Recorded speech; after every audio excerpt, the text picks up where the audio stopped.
Alors, bonjour à tous et bonjour Aude. Bonjour Cécile. On fait aujourd'hui un truc un peu spécial puisqu'on va se faire une sorte de podcast, interview en vidéo pour que ça serve à tout le monde. Donc, je te laisse te présenter au défi. Je me présente. Oui, merci Cécile. J'adore cette idée aussi très innovante pour toutes les deux. Alors, je m'appelle Aude Salinaire et je coach les personnes au potentiel, testées ou non, les hypersensibles et les multipotentiels, à la recherche de leur place dans ce monde, on va dire. Et voilà, en résumé. En résumé. Ok. Ouais, À moi alors. exactement. Alors, moi, je suis Cécile Bayard. Je suis plus connue sous le nom de Cécile de Blog by Yourself puisque c'est le nom de mon blog et du programme que je fais. J'accompagne les entrepreneurs sensibles et déterminés à avoir un projet qui fait sens et à gagner en visibilité en ligne pour vraiment, ce qui compte, c'est qu'il y ait du sens et qu'on mette en place une stratégie autour du blog. C'est pour ça que ça s'appelle Blog by Yourself, mais du sur-mesure, pas des techniques marketing et blogging clés en Ouais, main. Voilà, parce que tout le monde ouais, étant unique, à personne unique, stratégie unique. ouais. Ouais. Alors, est-ce que tu peux, du coup, j'enchaîne, histoire Ouais. qu'on parle pas tout d'un coup, parce que si je pars, je suis très pipelette. Est-ce que tu peux te présenter un petit peu, nous présenter ton parcours, comment tu es devenu coach pour zèbres, hypersensibles, Ouais. multipotentiels? Alors moi, je viens pas du tout de ce milieu-là. J'ai un parcours professionnel qui part dans tous les sens. Et j'ai été une bonne élève, on va dire. J'ai fait un double cursus d'études longues en droit et en sciences politiques, en m'ennuyant comme un rat mort dans ces études. Et puis en me disant, mais qu'est-ce que je peux bien en faire? Bah, passons le concours du barreau. Et je suis devenue avocate.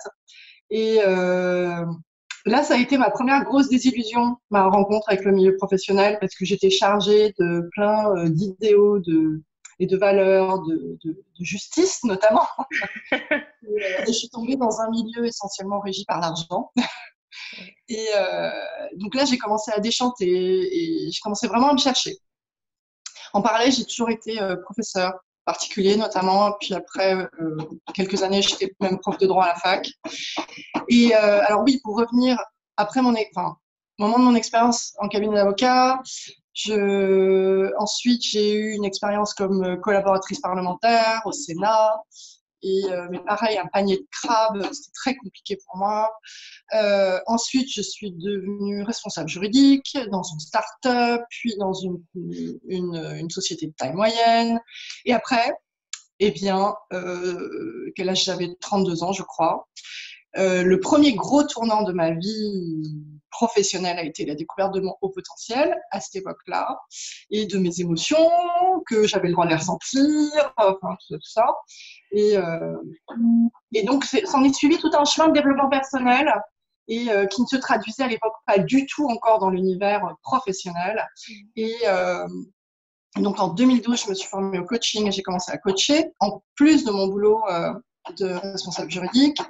Et puis, j'ai assumé le fait que j'avais besoin d'apprendre tout le temps, de découvrir plein de trucs. Et donc, depuis 2012, j'ai quasiment jamais arrêté de passer des études, des certifications, de faire des formations en tout genre. Et, euh, et donc, depuis l'an dernier, je suis coach à 100%. J'ai décidé de ne plus faire ça en plus de mon boulot. Et vraiment, je m'éclate parce que je découvre un boulot où euh, je je suis pas enfermée dans un rôle, mais à la fois je coach, je crée du contenu. Voilà, on a ces interviews, ces échanges. Enfin, bon, bref, voilà, je crois que j'ai trouvé le boulot qui me permet de faire 1000 choses dans un seul continent, on va dire. Génial. Voilà, mon chemin professionnel jusqu'à aujourd'hui. Ouais. Euh, à ton tour, À mon raconte-nous un petit tour. peu d'où tu viens. Alors, bah moi, alors j'ai le profil typique de la bonne élève aussi, hein, qui du coup peut faire plein de choses, mais j'ai envie de dire presque par erreur d'orientation, je me suis retrouvée chargée de com. J'étais partie plutôt pour être journaliste et puis en fait, j'ai fait des choix raisonnables et je me suis retrouvée chargée de com. Métier qui m'a bien plu au départ parce que c'est quand même un métier assez riche justement où tu peux faire pas mal de choses. Mais après, bah, j'étais salariée dans la vraie vie, quoi. Et là, après, tu peux plus faire pas mal de choses en vérité. Ouais. J'étais dans des grosses organisations, très administratives, très lourdes, avec pas mal d'enjeux politiques. Donc, en fait, tu te rends compte que ben, il y a toujours des projets hyper motivants, notamment, moi, j'ai bossé dans certains milieux, tout ce qui était santé publique et tout, donc tu es hyper motivé, puis après tu te rends compte que c'est des histoires politiques et tout ça qui s'en Ben mêlent et oui, que ton projet qui partait d'un truc bien, ben, en fait ça finit en une pauvre affiche qui a une couleur machin parce que les mecs se sont battus pour la couleur alors que c'est pas ça le fond du problème. mm, Donc voilà. Et puis, enfin, je m'ennuyais, quoi, en fait. ouais, Donc, il y avait manque de sens et puis ennui, mais ben oui, j'étais très rassurée par ce genre de poste parce que j'avais un gros besoin de sécurité, quoi. Donc, ouais, jusqu'au jour où j'ai eu des bébés et j'ai deux garçons et où là, c'était plus possible d'être juste raisonnable et d'aller bosser dans un boulot qui faisait pas sens, où je m'ennuyais, où j'allais quasiment en pleurant le matin au boulot et de laisser mon fils, parce qu'au départ, ils sont pas arrivés en même temps, hein, ils ont 2 ans d'écart. ouais, Euh, là, en fait, c'était plus fort. Pour une fois, j'ai écouté mes tripes, quoi. Pour une fois, ouais, c'était plus fort que ma raison. Donc, j'ai pris un ouais, congé parental. Euh, j'ai eu un deuxième enfant. Et pour en venir au haut potentiel, parce que ça a aussi croisé mon chemin euh, ouais, via mon fils, en fait, au départ. Et quand mm. j'ai découvert son fonctionnement, j'ai découvert le mien.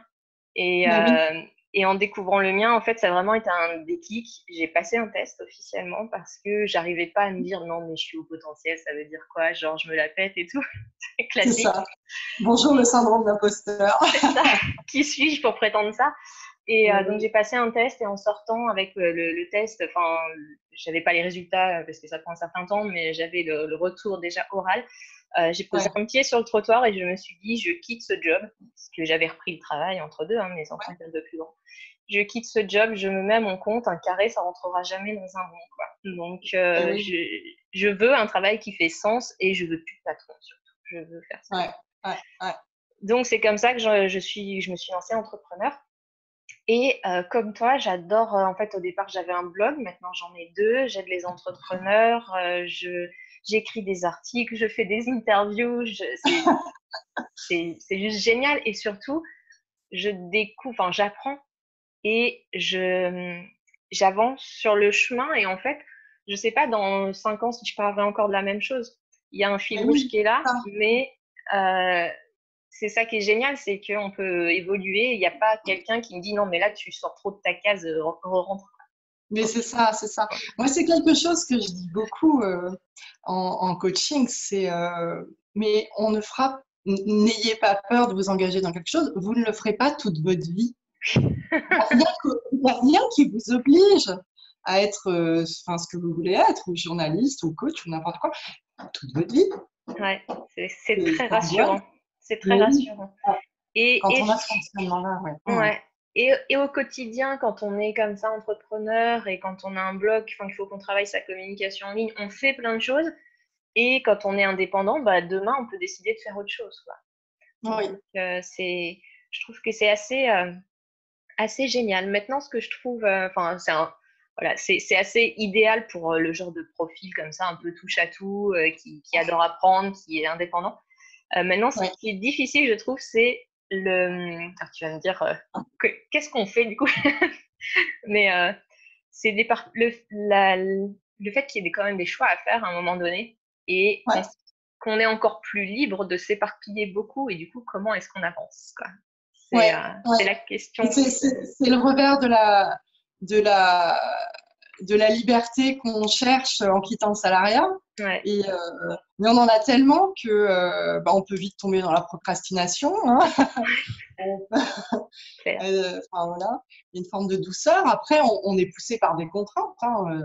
La contrainte de l'argent, notamment, on est une très forte. Mais tu parlais de la sécurité du salaire aussi tout à l'heure, qui est un point super important dans la frilosité de nos genres de personnes qu'on est à quitter le salariat. Mais bon, c'est vrai qu'après, du coup, il faut arriver dans le monde du je suis à mon compte et je m'éparpille, mais comment je me ressens, comment je me motive. Il y a des techniques, c'est la clarté sur soi, sur la clarté qui va donner de la détermination, notamment. Mm-hmm. Et est-ce que je suis vraiment déterminée ou est-ce que je continue de me laisser flotter? Est-ce que je prends la décision? Est-ce que je fais le choix de m'orienter sur quelque chose ou pas? Et puis alors, faire un choix de mots totalement paniquants. Mais une espèce de déchirement intérieur. Ça veut dire que je vais abandonner des trucs, ça veut dire que je ne vais pas faire d'autres choses. Ouais.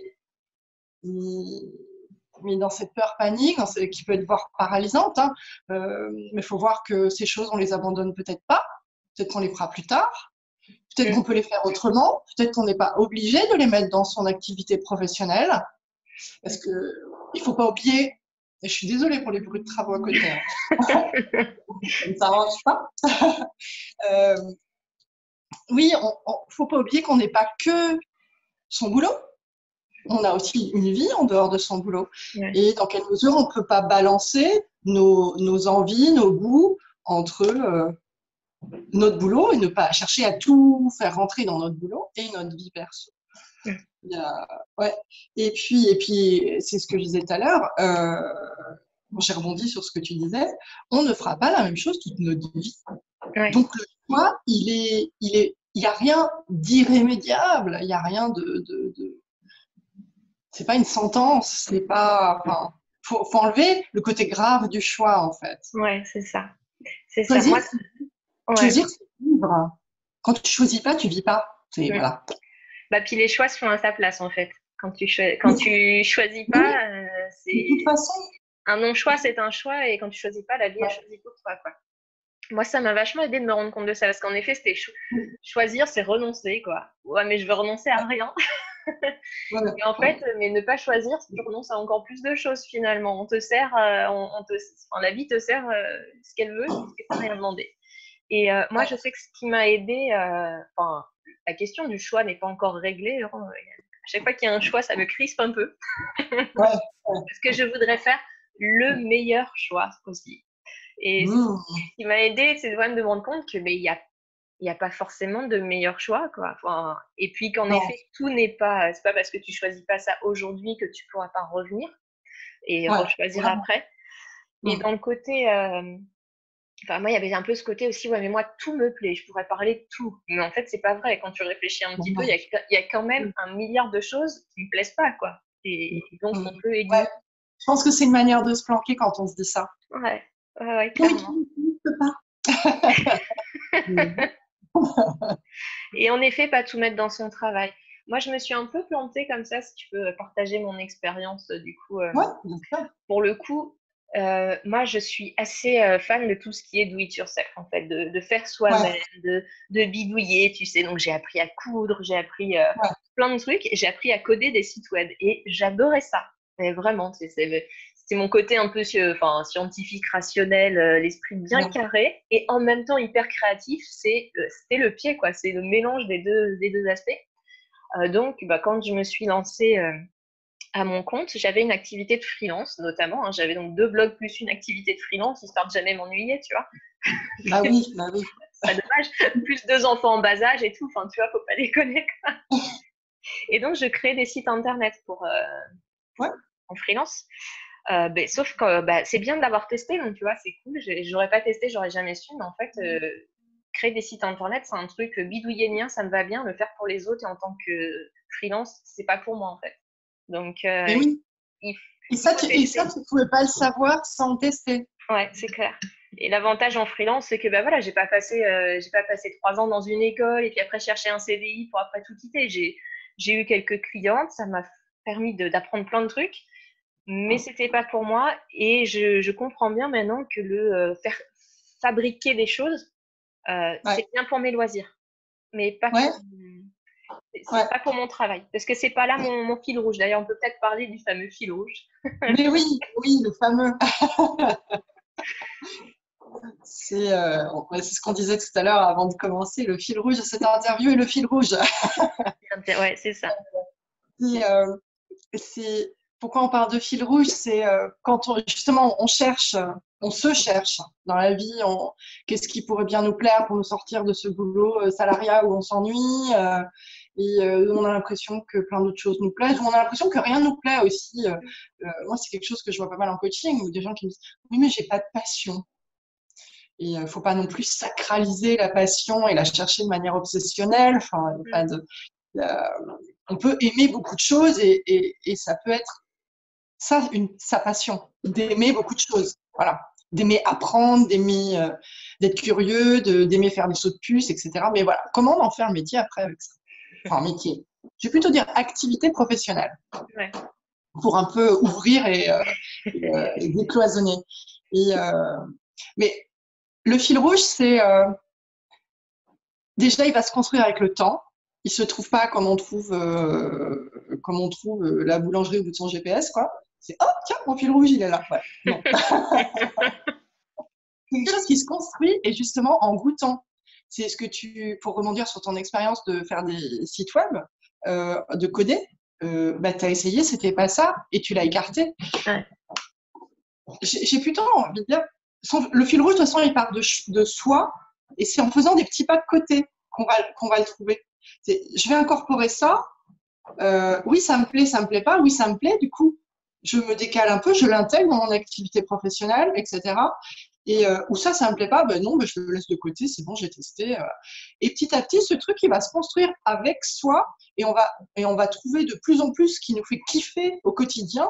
Et ce qu'on va garder, c'est ce qui va, avec le temps, ben, construire ce fil rouge, cette intersection entre tout ce qu'on aime faire professionnellement et qui va nous donner du plaisir au quotidien de faire ce qu'on fait, quoi. Ouais. Voilà.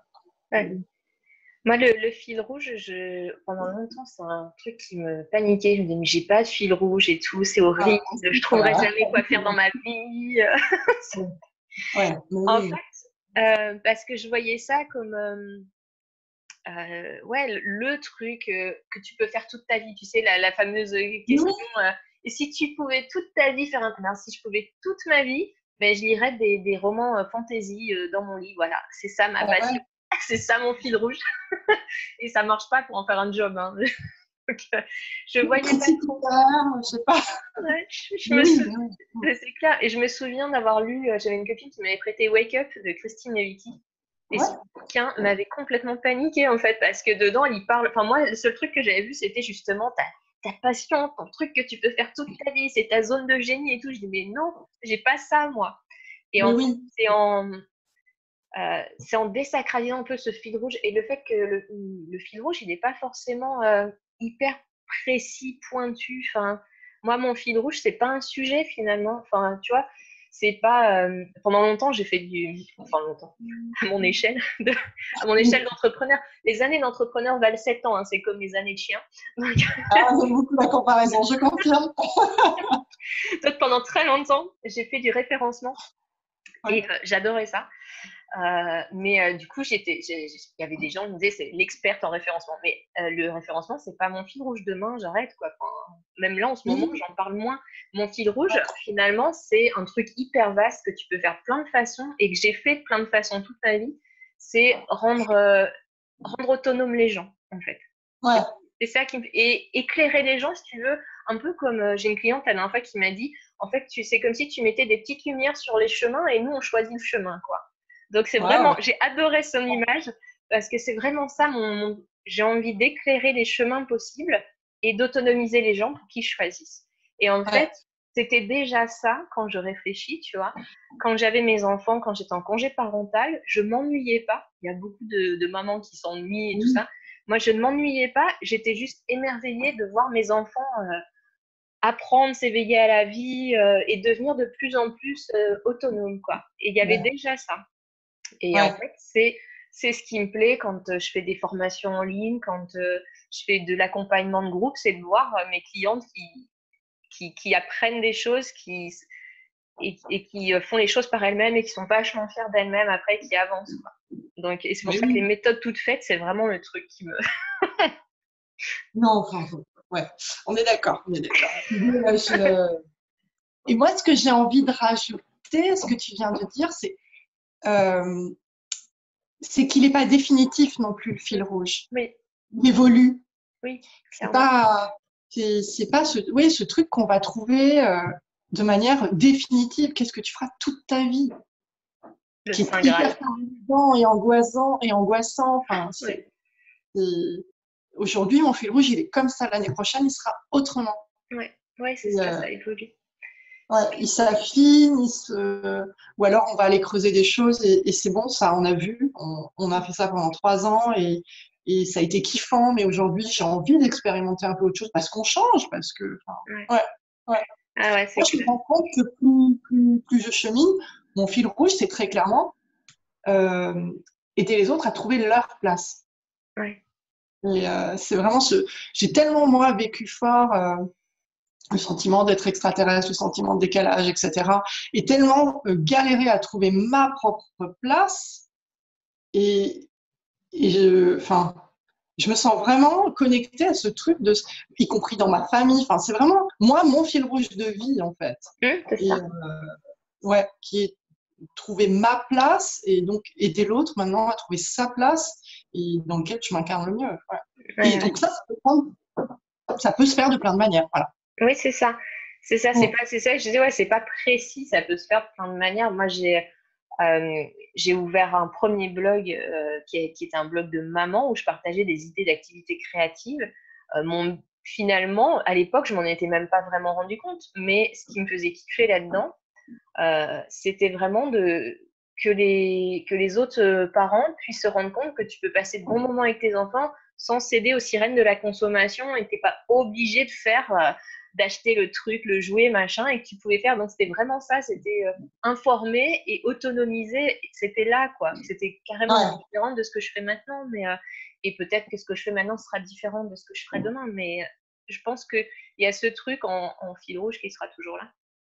Ouais. Après, il y a plein de façons de le faire, quoi. Et du coup, on peut partager, enfin, ça va pas être. Ton fil rouge, il va pas être extraordinairement unique, spécial, et. Tu vois, c'est la façon dont tu vas l'incarner qui va être unique. Mais Complètement. le, Complètement. Ouais. le Il est fil rouge, unique il va parce tout. que c'est toi qui l'incarne, mais ouais, c'est ce pourquoi il est unique. Mais ouais, il est pas il m'a échappé.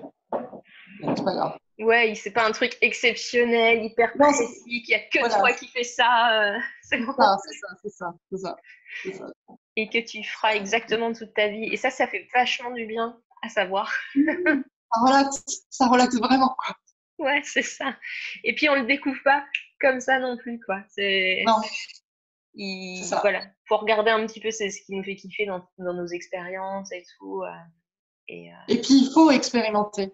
bah Faut ouais. pas attendre que la vie en mode sur mon canapé, j'attends que ça m'arrive tout cuit, que la vie m'envoie des signes. Non, ça marche pas du tout comme ça. Trouver ce qui va nous faire kiffer dans la vie, ça marche pas comme ça non plus. Ouais, faut prendre la décision Ouais, déjà d'aller le chercher, de se tester, de découvrir, et se mettre en action derrière, quoi. mm, Si ça reste, sinon c'est un souhait, ça reste qu'un souhait, et il n'y a rien qui se passe.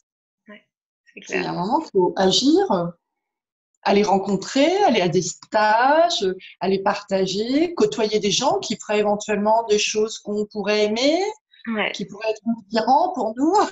Et, et puis petit à petit, mais voilà, étendre son cercle de connaissances, d'action, et puis mettre un orteil, mettre le pied complet, puis wow, y aller, goûter, ça me plaît pas, ça ouais, me plaît, je continue, ça me plaît pas. Mais alors qu'est-ce qui me plaît pas vraiment là-dedans? Qu'est-ce qui me plaît peut-être un peu? Comment je peux reconjuguer ça ailleurs? mm. Ouais, vraiment, vraiment. Expérimenter, oser, découvrir. C'est ça. Et derrière, du coup, après, je vois ça moi en tant que, on va dire, consultante blogging, communication, marketing, enfin, ma casquette pro. Ce que, une fois qu'on a ça, une fois qu'on a son fil rouge, c'est beaucoup plus facile d'avoir ce qu'on appelle la ligne éditoriale et tout, où généralement, pour le peu qu'on ait plein de passion, on se prend la tête, mais attends, je parle de ça et de ça et de ça, les gens ne vont plus comprendre. On m'a dit qu'il fallait une ligne éditoriale. Je suis la première à dire qu'il faut une ligne éditoriale, même. Mais ta ligne éditoriale, en fait, si tu as un fil rouge, si c'est bien clair pour toi, ça va venir tout seul et les gens, ils sentiront bien qu'il y a un truc. Parce que, en fait, Ouais, c'est toi et ton fil rouge. Les gens qui vont te lire, ils vont pas être paumés. Il y a peut-être des sujets que tu peux aborder qui vont pas leur parler, mais c'est pas grave parce qu'en fil rouge, ouais, il y a toi, en fait. ouais, Donc, ça va ressortir et du coup, faut juste l'avoir un peu travaillé, un peu identifié avant, quoi. ouais, c'est ça. Et ça, c'est la clarté qu'on va avoir et le travail qu'on va investir là-dedans au fur et à mesure qui font faire que bah, il va s'épurer, quoi. Mm. Ouais, ouais, très clairement. Mm. Donc voilà, et c'est comme ça que les choix se font en fait. C'est clair. On a Ouais. bouclé. Je ne sais pas s'il y a autre chose que tu voulais ajouter parce qu'on a déjà été un peu pipelette. Ou Ouais, tu as, euh, t'as d'autres choses à dire pour, voilà, pour les multipassionnés qui nous suivent. c'est ça. Où est-ce qu'on peut te retrouver? Bah, moi, c'est donc sur Blog by Yourself, tout attaché, blogbyyourself.com. Essentiellement sur le blog, c'est là où je préfère communiquer, même si je suis aussi sur Instagram, sur Facebook et tout. Sur le blog en premier, donc où je parle de blogging et d'entrepreneuriat et d'état d'esprit aussi beaucoup. Voilà, ça Ouais, transparaît. Filigrane, justement. ouais, ouais, Et c'est toi, important. ouais, et toi, dis-nous, quelle est la plateforme préférée pour te retrouver? Alors, ma plateforme préférée, c'est Instagram, où j'ai un compte à mon nom, hein, Aude Salinaire. Et sinon, j'ai un site aussi, audesalinaire.com, et une page professionnelle à mon nom aussi, une page Facebook pro. Et pour ceux aussi qui se sentiraient seuls dans leur coin, extraterrestres et autres décalés bonjour, j'ai un groupe Facebook euh, où on échange de manière bienveillante, parce qu'il y a tellement de groupes Facebook sur le haut potentiel et les hypersensibles où c'est pas forcément super bienveillant. Et donc là, j'y tiens vraiment. Ça s'appelle la petite communauté singulière. Et D'accord. donc, si vous avez envie d'y rentrer, c'est avec grand plaisir. Voilà. Super. Et donc, on n'est pas obligé d'avoir un test de QI validé pour y rentrer. Absolument pas. Absolument pas. J'ai presque envie de dire que je m'en fiche. C'est plus les problématiques liées à un haut QI auquel je m'adresse que Ouais, un haut QI certifié par ce bon vieux test de QI. ouais, c'est clair. C'est clair. Les hypersensibles, les multipassionnés, les multipotentiels, Voilà. tout ça. Tout ça. Ok, très bien. Et ben moi, j'ai pas encore de enfin, j'ai une communauté, mais une communauté de clients où tous les gens qui veulent parler de marketing et faire avancer leurs projets sont les bienvenus. Mon cœur. Voilà. Mais bon, déjà sur ma newsletter, c'est une jolie communauté. Ah, c'est dans les cartons moi aussi. Il faut que je lance une newsletter. Ça va se faire dans les prochains mois. C'est dans mon sens. C'est mon outil chouchou. Moi, j'adore écrire des Ouais, newsletters. ouais. J'adore écrire des mails, aller dans la boîte des gens. Non, mais je comprends ça. C'est assez cool. Bon, bah, je te remercie beaucoup pour cette interview croisée. C'était amusant. Mais oui, c'est Et, super. Merci, Cécile. et ben, je dis au revoir à tout le monde alors. Au revoir et à bientôt à À tous. bientôt.